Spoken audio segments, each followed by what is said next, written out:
कुमार और आप देख रहे हैं क्लियर कट। बिहार चुनाव की तारीखों के ऐलान के बाद से दोनों गठबंधन के बीच सीट शेयरिंग को लेकर जबरदस्त खींचतान मची हुई है। एनडीए और महागठबंधन तो शायद एक दूसरे से बाद में लड़ेंगे, अभी तो इनके भीतर ही लड़ाई छिड़ी हुई और लड़ाई इस बात को लेकर है कि गठबंधन में कौन सी पार्टी कितनी सीटों पर चुनाव लड़ेगी। दोनों गठबंधन में बैठकों का दौर लगातार जारी है।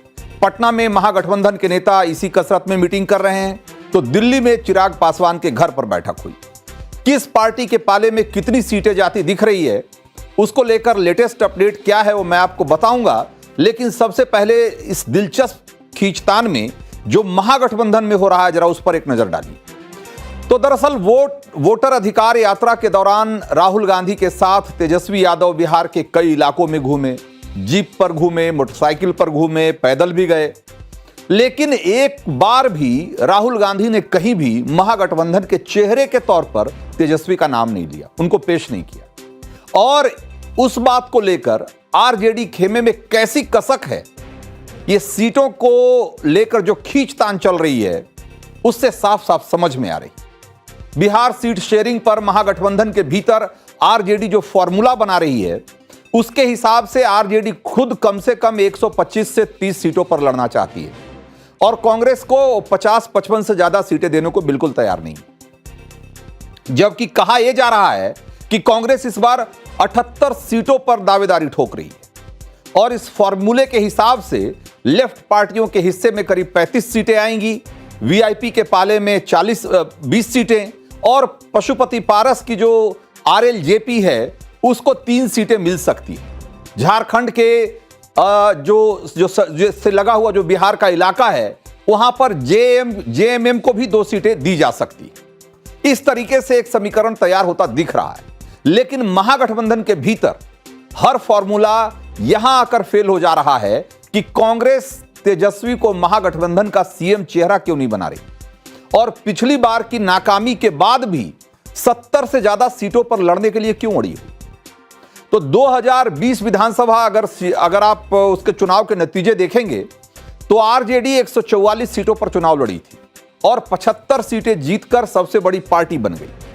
आरजेडी का स्ट्राइक रेट अगर उस हिसाब से देखेंगे तो 52% का था और आरजेडी को वोट भी सबसे ज्यादा 23.45% मिले थे, यानी कि मान लीजिए कि करीब करीब 23.5%। जबकि अगर कांग्रेस का आप रिकॉर्ड देखेंगे, कांग्रेस का स्ट्राइक रेट देखेंगे तो आपको हैरानी होगी। कांग्रेस 70 सीटों पर लड़ी और जीती सिर्फ 19 सीटों पर, और उस हिसाब से अगर कांग्रेस का स्ट्राइक रेट देखेंगे तो 27% था, यानी कि 52% के अगेंस्ट, आरजेडी के 52% के अगेंस्ट कांग्रेस का सिर्फ 27% का स्ट्राइक रेट था। और कांग्रेस को वोट भी जाहिर सी बात है कि बहुत कम मिले थे, 6.09% वोट मिले थे कांग्रेस को। लेकिन कहा यह जा रहा है कि कांग्रेस 5 साल पहले वाले अपने प्रदर्शन को देखने को तैयार नहीं है। वो कह रही है कि भाई 5 साल बहुत पुरानी बात हो गई, तब से गंगा में बहुत पानी बह चुका है। आप पिछले साल का देखो ना कि हमारा स्ट्राइक रेट कैसा था, हमारा प्रदर्शन कैसा था। और उसके हिसाब से अगर आप देखेंगे तो लोकसभा चुनाव में कांग्रेस ने बिहार की 9 सीटों पर चुनाव लड़कर 3 सीटों पर जीत दर्ज कर लिया था। तो उस हिसाब से अगर आप देखेंगे तो 33% का एक तरीके से स्ट्राइक रेट है, जो कि 27% से तो खैर फिर भी बेहतर है। और इसी वजह से कांग्रेस का कॉन्फिडेंस बढ़ा हुआ है। कांग्रेस का कॉन्फिडेंस इसलिए भी बढ़ा हुआ है कि पिछले दिनों राहुल गांधी ने जो बिहार में एसआईआर को लेकर वोट चोरी वाला आरोप लगाते हुए जो वोट अधिकार यात्रा की थी, उसको लेकर के भी पार्टी को ऐसा लगता है कि कांग्रेस को लेकर के एक बज़ क्रिएट हुआ है और बिहार में लोग कांग्रेस को अब ज्यादा बेहतर तरीके से एक कंटेंडर के तौर पे देख रहे हैं और इसीलिए वो चीज रिफ्लेक्ट होनी चाहिए सीटों में भी, और वो सीटों में तभी रिफ्लेक्ट होगी जब उनको ज्यादा से ज्यादा सीटों पर लड़ने का मौका मिलेगा। और यही वजह है कि पार्टी ने एक नया फॉर्मूला निकाल लिया है और उस फॉर्मूले का नाम दे दिया है एबीसीडी। अब एबीसीडी क्या है? तो कहा यह जा रहा है कि एक कैटेगरी में वो 19 सीटें हैं जिस पर अभी कांग्रेस का कब्जा है। तो कांग्रेस कह रही है कि भाई ये तो मेरी बनती ही बनती है और ये सीटें कांग्रेस को तो हर हाल में चाहिए। बी कैटेगरी में वो सीटें शामिल हैं जहां कांग्रेस पिछले चुनाव में 5 से 10 हजार वोटों के अंतर से हारी थी, उन पर भी कांग्रेस दावा ठोक रही है, कह रही है कि भाई इतने क्लोज मार्जिन से हम जब उसमें हारे तो हमारे जीतने का पूरा चांस है। इसलिए इस बार ये सीटें हमारे खाते में आनी चाहिए। सी कैटेगरी में वो सीटें हैं जहां 10 से 15 हजार का अंतर था और उनको लगता है कि इस बार जो माहौल बदला है और कांग्रेस को लेकर के जो एक तरह का माहौल बना है, जो पार्टी को ऐसा लगता है, उसमें 10 से 15 हजार के अंतर वाली जो सीटें थी पिछली बार, वो भी उन पर बेहतर प्रदर्शन कर सकते हैं और वहां पर नतीजों में फेरबदल हो सकता है। और जो डी कैटेगरी है, जिसमें कि हो सकता है कि थोड़ी बहुत हेर फेर या यूं कहें कि उस पर गुंजाइश हो सकती है, वो है 15 से 20 हजार से ज्यादा मार्जिन से जो सीटें हारी थी कांग्रेस, वो डी कैटेगरी में रखी गई है। और इस फॉर्मूले के हिसाब से कांग्रेस जो जिस आंकड़े पे पहुंची है उसको बताया जा रहा है 78, और कांग्रेस इसीलिए 78 सीटों पर दावेदारी पेश कर रही है। लेकिन आरजेडी के बारे में कहा जा रहा है कि वो कांग्रेस को 50 से 55 से ज्यादा सीटें देने के मूड में बिल्कुल नहीं, और यहीं पर आकर महागठबंधन में कांग्रेस और आरजेडी के बीच में मामला फंसा हुआ है। और जब तक कांग्रेस और आरजेडी के बीच सीट शेयरिंग का फॉर्मूला तय नहीं हो जाता है, तब तक बाकी पार्टियों को क्या मिलेगा, इस पर बात करना बेमानी है, क्योंकि जिस हिसाब से इन दोनों बड़ी पार्टियों के बीच में सीट शेयरिंग होगी, उसी के हिसाब से बाकी पार्टियों को भी एडजस्ट करना पड़ेगा। तो महागठबंधन में सीटों को लेकर कैसी उठापटक मची हुई है, उस ओर सीपीआई के राष्ट्रीय अध्यक्ष हैं, राष्ट्रीय महासचिव हैं डी राजा, उनका एक बड़ा बयान है जो इस खींचतान की तरफ इशारा करता है। एक बार सुनिए जरा। सीएम फेस कुछ प्रॉब्लम नहीं है, कौन बोला सीएम फेस प्रॉब्लम महागठबंधन का अंदर? कुछ नहीं है, महागठबंधन जीतेगा। महागठबंधन का सामने चीफ मिनिस्टर का प्रॉब्लम कुछ नहीं है। अगर कांग्रेस अभी तक एक बार भी नहीं, राहुल गांधी भी अभी तक एक बार भी नहीं माने। आप जाओ कांग्रेस को पूछो, कांग्रेस लीडर्स का पूछो। तो नव भारत से बातचीत में लेफ्ट के एक बड़े नेता, नाम नहीं बताने की शर्त पर उन्होंने ये कहा कि भाई 70 सीटें तो छोड़िए, पिछले विधानसभा चुनाव में कांग्रेस का जो प्रदर्शन था उसको देखते हुए 50 सीटें देना भी एक तरीके से उनकी औकात से, उनकी हैसियत से ज्यादा देना होगा। खैर, महागठबंधन के सामने चुनौती सिर्फ सीट शेयरिंग की नहीं है, वोटों की शेयरिंग का मुद्दा भी अब बड़ा हो रहा है, जहां आरजेडी के मुस्लिम वोट बैंक में सेंध लगाने के लिए ओवैसी कूद पड़े हैं। जरा सुनिए ओवैसी को। जब चुनाव आ गया तो आप इन जालिमों की जबान से सुनेंगे सेकुलरिज्म के लिए वोट दो। इस सेकुलरिज्म से वोट को पिछले 65 साल से दे रहे हैं। तुमने क्या दिया इस बिहार की 19% अकलियतों को? सेकुलरिज्म के नाम पर तो हम ही वोट दे रहे हैं, तुम कहां वोट दे रहे हो?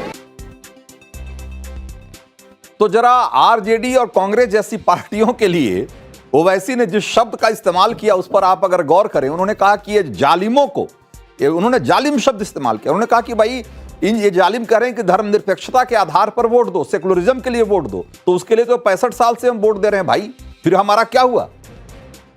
ये अब बताता है कि आरजेडी और कांग्रेस को लेकर ओवैसी क्या सोच रहे हैं। 2020 के बिहार विधानसभा चुनाव में एआईएमआईएम ने बिहार की 20 सीटों पर चुनाव लड़ा था और 5 पर जीत हासिल की थी। किशनगंज और पूर्णिया में 2-2 और अररिया में 1।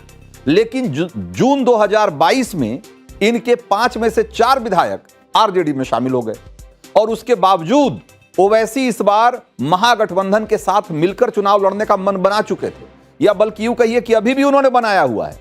लालू प्रसाद यादव को चिट्ठी लिखी और कमोबेश हर मंच से ये बात तो दोहरा रहे हैं कि भाई हमारे साथ मिलकर लड़ लो, हमें भी अपने गठबंधन का हिस्सा बना लो, वरना नुकसान हो जाएगा और सबका नुकसान हो जाएगा। लेकिन अभी तक महागठबंधन की तरफ से ओवैसी को शामिल करने को लेकर किसी तरह का कोई सिग्नल नहीं आया और इसीलिए अब ओवैसी थोड़े खिसियाए तमतमाए नजर आते हैं। ओवैसी हर मंच से 4 का बदला 24 से लेने की बात कर रहे हैं। तो इस खेल को जरा समझिए कि कैसे क्या हो रहा है। दरअसल सीमांचल में कुल 24 सीटें, इनमें से ज्यादातर मुस्लिम बहुल है और इसी सीमांचल में ओवैसी के दाव आजमाने से पहले आरजेडी का जो सिक्का चलता था अब थोड़ा कमजोर हो गया है। मुस्लिम बहुल सीटों पर आरजेडी हमेशा आगे रहती थी, लेकिन ओवैसी की एंट्री से पिछले चुनाव में हिसाब एकदम बदल गया, सीन एकदम बदल गया। ओवैसी की वजह से सीमांचल में महागठबंधन को सीटों का बड़ा नुकसान हुआ है। 2015 में 24 में से 17 सीटें महागठबंधन के खाते में गई थी, लेकिन 2020 में महागठबंधन 7 पर आ गया। आप इसी से अंदाजा लगाइए कि कितना बड़ा नुकसान ओवैसी ने किया है। और इस बार ओवैसी जिस मूड में दिख रहे हैं और जिस तरीके से वो सीमांचल के अलावा भी बिहार के बाकी हिस्सों में जाकर के कैंपेनिंग कर रहे हैं और मुसलमानों को बताने की कोशिश कर रहे हैं कि आपकी असली हितैषी ये महागठबंधन के लोग नहीं हैं। अगर ये बात अल्पसंख्यकों के मन में घर कर गई या धस गई उनके भीतर, तो समझिए कि महागठबंधन को एक बड़ा तगड़ा नुकसान हो सकता है। तो वैसी की तरह ही एक और किरदार है जो महागठबंधन के लिए सिरदर्द साबित हो रहे हैं, और वो है वीआईपी यानी कि विकासशील इंसान पार्टी के जो सुप्रीमो हैं मुकेश सहनी। खुद को सन ऑफ मल्लाह बताने वाले मुकेश सहनी तेजस्वी के वैसे तो हमराही हैं, हेलीकॉप्टर वाले दोस्त हैं, और आज मुकेश यहां तक दावा कर रहे हैं कि अगर महागठबंधन सत्ता में आएगी तो डिप्टी सीएम की कुर्सी पर वही विराजेंगे। देखिए डिप्टी सीएम आप ही होंगे सर। अरे इसमें भी कोई कहने वाली बात है क्या? शुभ शुभ बोलो यार, हम हैं, सरकार बनाएंगे, डिप्टी सीएम बनेंगे। तो डिप्टी सीएम की कुर्सी के लिए सहनी खुल्लम खुल्ला ऐलान कर रहे हैं।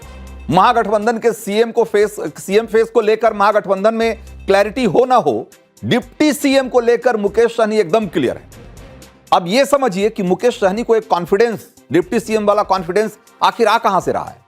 तो महागठबंधन के भीतर सीटों को लेकर दो तरह के फॉर्मूले चल रहे हैं, और उन दोनों के हिसाब से देखा जाए तो वीआईपी को 15 से 20 सीटें देने पर एक तरीके की रजामंदी बन रही है। लेकिन डिप्टी सीएम बनने का ख्वाब देख रहे मुकेश सहनी कम से कम 40 सीटें मांग रहे हैं। यह अलग बात है कि गठबंधन की दूसरी पार्टियां कह रही है कि सहनी अपनी हैसियत से बहुत ज्यादा मांग रहे हैं।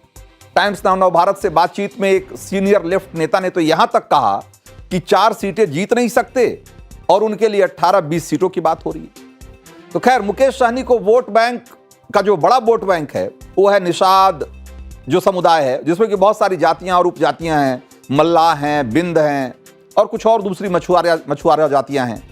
तो अगर देखा जाए तो 2023 की बिहार जो जातीय जनगणना थी उसकी रिपोर्ट कहती है कि बिहार में निषाद, मल्लाह, केवट, बिंद, कश्यप, ये जो तमाम जातियां हैं उनकी संख्या 8 से 9% के आसपास है, उनकी जनसंख्या। लेकिन बिहार में कम से कम 30 से 40 सीटें ऐसी है जहां पर कि ये जातियां एक जिताऊ फैक्टर।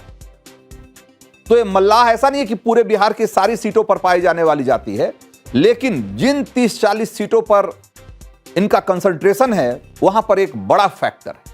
और इसीलिए सहनी को लगता है कि अगर इस बार महागठबंधन की सरकार बनेगी तो डिप्टी सीएम के पद पर उनकी जो दावेदारी है बहुत मजबूत होगी। 2020 के चुनाव में निषादों की पार्टी कहे जाने वाली विकासशील इंसान पार्टी ने चुनाव से ठीक पहले महागठबंधन का साथ छोड़कर एनडीए का दामन थामा था और पार्टी 11 सीटों पर लड़ी और जीती 4 सीटों पर। कहा जाता है कि बीजेपी ने अपने उम्मीदवारों को वीआईपी के सिंबल से लड़ाया था और इसीलिए जीतने के बाद सभी 4 विधायक बाद में बीजेपी में शामिल हो गए थे। और तब से बीजेपी से रूठे मुकेश अब तेजस्वी का साथ देने का दम भर रहे हैं। 2024 के लोकसभा चुनाव के दौरान जब महागठबंधन में सीटों का बंटवारा हुआ तो मुकेश सहनी को जोड़कर रखने के लिए सिर्फ आरजेडी ने अपने खाते से, अपने कोटे से 3 लोकसभा सीटें वीआईपी को दी थी। हालांकि मुकेश सहनी की पार्टी एक पर भी जीत नहीं हासिल कर पाई, लेकिन ऐसा कहा जा रहा है कि मुकेश सहनी बीजेपी के साथ भी उनकी नजदीकी बनी हुई है और ऐसा कहा जा रहा है कि बीजेपी को भी लगता है कि अगर उनके गठबंधन में अगर कोई छिटकता है, बिदकता है, तो ऐसे में मुकेश सहनी उसकी भरपाई करने के लिए सामने आ सकते हैं, जैसा कि पिछले विधानसभा चुनाव में भी देखा गया। तो अब ये देखना है कि पिछली बार की तरह ऐन मौकों पर ये सीटों का पेच फंसता है या ये बातें जो अभी खींचतान चल रही है वो समय से हल हो जाती है। इधर देखिए दिल्ली में देखिए कि क्या हो रहा है कि दिल्ली में चिराग पासवान के घर पर सीट शेयरिंग को लेकर बैठक हुई आज और बिहार चुनाव प्रभारी धर्मेंद्र प्रधान, बिहार के जो प्रभारी हैं बीजेपी के विनोद तावड़े और बिहार के जो स्वास्थ्य मंत्री मंगल पांडे, ये सब चिराग के घर पहुंचे थे। और ऐसा कहा जा रहा है कि चिराग को मनाने पहुंचे थे। और मनाने क्यों? क्योंकि कहा जा रहा है कि सीटों को लेकर चिराग भी खुश नहीं है। 45 मिनट तक मीटिंग चली और सूत्रों की माने तो चिराग पासवान 30 सीट और जीतन राम मांझी 15 सीटों पर अड़े हुए। अब ये देखना होगा कि इनकी डिमांड पूरी करके एनडीए अपने घर का घमासान जो है वो कैसे खत्म करती है। हालांकि जेडीयू और जो बीजेपी है उसके बीच इस तरह की खटपट या इस तरह की खींचतान नहीं है जैसा कि कांग्रेस और आरजेडी के बीच में है। महागठबंधन की दो बड़ी पार्टियों के बीच जिस तरह की खींचतान चल रही